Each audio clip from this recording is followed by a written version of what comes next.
తెలుగు రాష్ట్రాలపై చలి పంజా విసురుతోంది. కనిష్ట ఉష్ణోగ్రతలు పడిపోతున్నాయి. దీంతో చీకటి పడితే చలికి గజగజ వణికిపోతున్నారు జనం. గత వారంతో పోలిస్తే 3 నుంచి 5 డిగ్రీల వరకు ఉష్ణోగ్రతలు తగ్గిపోయాయి. అరకులో కనిష్ట ఉష్ణోగ్రత 7 డిగ్రీలుగా నమోదైంది. అలాగే సంగారెడ్డి, వికారాబాద్ జిల్లాల్లో 8.1 డిగ్రీలు, ఆసిఫాబాద్లో 8.4, ఆదిలాబాద్, కామారెడ్డి జిల్లాల్లో 8.6 డిగ్రీల చొప్పున ఉష్ణోగ్రత రికార్డైంది. రాబోయే రోజుల్లో ఉష్ణోగ్రతలు మరింత తగ్గుతాయని వాతావరణ శాఖ తెలిపింది.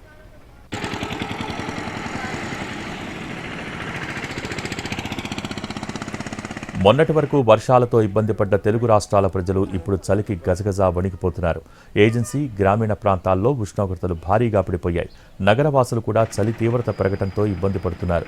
వాతావరణంలో తేమ లేకపోవడం, వేడిని గ్రహించేందుకు వీలుగా మేఘాలు ఏర్పడకపోవడంతో రాష్ట్రంలో ఉష్ణోగ్రతలు వేగంగా పడిపోతున్నాయని వాతావరణ శాఖ అధికారులు చెబుతున్నారు.